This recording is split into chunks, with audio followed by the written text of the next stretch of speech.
श्रीराम समर्थ श्रीराम. श्रीमद दासबोध पारायण दशक 13वा नामरूप समास 6वा लघुबोध. श्रीराम जे बोली जेती पंचतत्वे त्यांची अभ्यासाया नावे तदुपरी स्वानुभवे रूपे जाणावी श्रीराम. ज्यांना पंचतत्वे म्हणतात त्यांचा अभ्यास करण्यासाठी त्यांची आधी नावे ऐका आणि त्यानंतर स्वानुभवाने त्यांचे रूप जाणून घ्या. यामध्ये शाश्वत कोण आणि अशाश्वत कोण ऐसे करावे विवरण प्रत्ययाचे श्रीराम. नंतर त्यामध्ये शाश्वत कोणते अशाश्वत कोणते हे अनुभव घेऊन विवरण करून जाणून घ्यावे. पंचभूतांचा विचार नाव रूप सारासार तोची बोलीला निर्धार सावध ऐका श्रीराम. पंचभूतांच्या नावारूपासंबंधी जो विचार त्यालाच सारासार विचार म्हणतात. त्या संबंधीचा निर्धार आता सावधपणे ऐका. पृथ्वी आप तेज वायो आकाश नावे बोलिली सावकाश आता रूपाचा विश्वास श्रवणे धरावा श्रीराम. पृथ्वी आप तेज वायू आकाश अशी या पंचमहाभूतांची नावे आहेत. आता रूपाचा विश्वास श्रवणाच्या योगे धरावा. पृथ्वी म्हणजे ते धरणी आप म्हणजे ते पाणी तेज म्हणजे अग्नी तरणी सतेजाधिक श्रीराम. पृथ्वी म्हणजे जमीन, आप म्हणजे पाणी, तेज म्हणजे अग्नी सूर्य इत्यादी सतेज पदार्थ होत. वायू म्हणजे तो वारा आकाश म्हणजे पैस सारा आता शाश्वत ते विचारा आपले मनी श्रीराम. वायू म्हणजे वारा, आकाश म्हणजे सारी जागा. आता आपल्या मनात शाश्वत काय याचा विचार करावा. ये कशीतचा चपावे म्हणजे वर्म पडे ठावे तैसे थोड्या अनुभवे बहुत जाणावे श्रीराम. भाताचे एक शीत चाचपले तरी संबंध भात कच्चा की पक्का याची परीक्षा होते. त्याप्रमाणे थोड्याशा अनुभवाने बरेच काही जाणून घ्यावे. पृथ्वी रचते आणि खचते हे तो प्रत्ययास येते नाना रचना होत जाते सृष्टीमध्ये श्रीराम. पृथ्वी रचते आणि खचते हे तर आपल्या अनुभवास येतच असते. या सृष्टीमध्ये नाना रचना होतात आणि जातात. म्हणून रचते ते खचते आप तेही आटोन जाते तेजही प्रगटोन विझते वारेही राहे श्रीराम. म्हणून जे रचते ते खचते हे जाणून घ्यावे. पाणीही आटून जाते तेजही प्रगटते आणि कालांतराने विझून जाते वाराही लय पावतो. अवकाश नाम मात्र आहे तेही विचारिता न राहे एवं पंचभूती कराहे हे तो घडे ना श्रीराम. अवकाश हे नाममात्रच असते. जास्त विचार केल्यास तेही राहत नाही. म्हणजेच पंचभौतिक असते ते राहत नाही हे जाणावे. ऐसा पाचा भूतांचा विस्तार नासिवंत हा निर्धार शाश्वत आत्मा निराकार सत्य जाणावा श्रीराम. याप्रमाणे पंचमहाभूतांचा हा जो विस्तार आहे तो सर्व नाशिवंत आहे असा निर्धार झाला. फक्त निराकार आत्मा तेवढा सत्य शाश्वत आहे हे जाणून घ्यावे. तो आत्मा कोणास कळेना ज्ञाने विना कळेना म्हणून या संत जना विचारावे श्रीराम. तो आत्मा कुणालाही कळून येत नाही. ज्ञानानेच त्याला जाणता येते. म्हणूनच संत जनांना त्या संबंधी विचारावे. विचारिता सज्जनासी ते म्हणती की अविनाशी जन्म मृत्यू आत्मयासी बोलोच नये श्रीराम. सज्जनांना विचारले की ते म्हणतात की आत्मा हा अविनाशी आहे. आत्म्याला जन्म मृत्यू आहेत असे बोलू सुद्धा नाहीये. निराकारी भासे आकार आणि आकारी भासे निराकार निराकार आणि आकार विवेके ओळखावा श्रीराम. निराकाराच्या ठिकाणी म्हणजेच आत्म्याच्या ठिकाणी जगाचा म्हणजेच आकाराचा भास होतो आणि आकाराच्या ठिकाणी निराकार भासते म्हणून निराकार आणि आकार कोणते ते विवेकाने ओळखावे.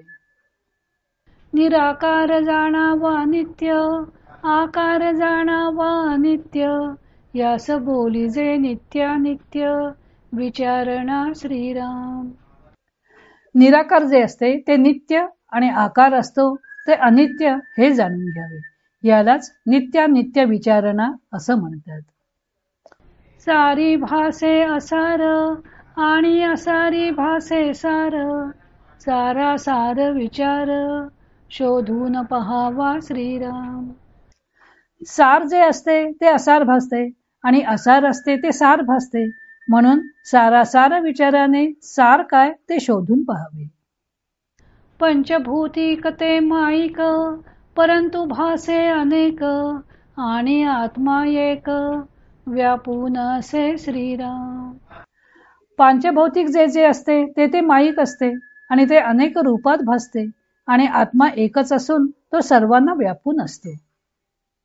चहुभूतामध्ये गगन, तैसे गगनी असे सघन, नेहटून पाहता भिन्न, गगन आणि वस्तू श्रीराम.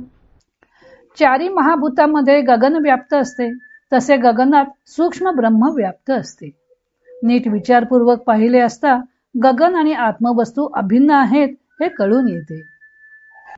उपाधी योगेची आकाश, उपाधी नसता निराभास, निराभास ते अविनाश, तैसे गगन श्रीराम. उपाधी योगेच त्याला आकाश म्हणावे लागते, एक भूत म्हणून गणावे लागते. उपाधी नसेल तर ते निराभास जाणावे, जे निराभास असते ते अविनाशी असते, तसेच गगन जाणावे. आता असो हे विवंचना, परंतु जे पाहता नासेना, ते गे तेची अनुमाना, विवेके आणावे श्रीराम. आता ही विवंचना राहू दे, परंतु जे पाहिले असता नाश पावत नाही तेच विवेकाने अनुमानात आणावे. परमात्मा तो निराकार, जाणी जे हा विचार सार, आणि आपण कोण विचार, पाहिला पाहिजे श्रीराम. परमात्मा हा निराकार असून त्याला जाणणे हेच सर्व विचाराचे सार आहे. याखेरीज आपण कोण हा विचारही केला पाहिजे. देहास अंत येता, वायो जातो तत्वता, हे लटिके म्हणाल तरी आता, श्वासोच्छ्वास धरावा श्रीराम. देहाचा जेव्हा अंत होतो तेव्हा तत्वतः त्यातून वायू निघून जातो, हे जर खोटे म्हणत असाल तर श्वासोच्छ्वास कोंडून धरून पहावा. श्वास कोंडता देह पडे, देह पडता म्हणती मडे, मड्यास कर्तृत्व न घडे, कदा काळी श्रीराम. श्वास कोंडला गेला की देह पडतो, असा देह पडला की त्याला मढे म्हणतात, आणि मढ्याला कधी कर्तृत्व नसते. देहा वेगळा वायो न करी, वायो वेगळा देह न करी, विचार पाहता काहीच न करी, एका वेगळे एक श्रीराम. देहा वेगळा वायू काही करू शकत नाही, आणि वायू वेगळा देहही काही करू शकत नाही. विचार करून पाहिले असता कळून येते की एकाशिवाय दुसरा काहीच करू शकत नाही. उगेच पाहता मनुष्य दिसे, विचार घेता काहीच नसे, अभेद भक्तीचे लक्षणाईसे, ओळखावे श्रीराम. उगीच वरवर पाहता मनुष्य दिसतो, पण विचार करता स्वरूपाशिवाय इतर काहीच राहत नाही. अभेद भक्तीचे लक्षण हे असे ओळखावे. करता आपण ऐसे म्हणावे, तरी आपले इच्छे सारिखे व्हावे, इच्छे सारिखे न होता मानावे, अवघेच वाव श्रीराम. आपण करता असे म्हणावे तर मग आपल्या इच्छेप्रमाणे कार्य व्हावयास हवे, पण तसे ते होतेच असे नाही. कार्य इच्छेसारखे होत नसेल तर आपण करता हे म्हणणेच व्यर्थ ठरते.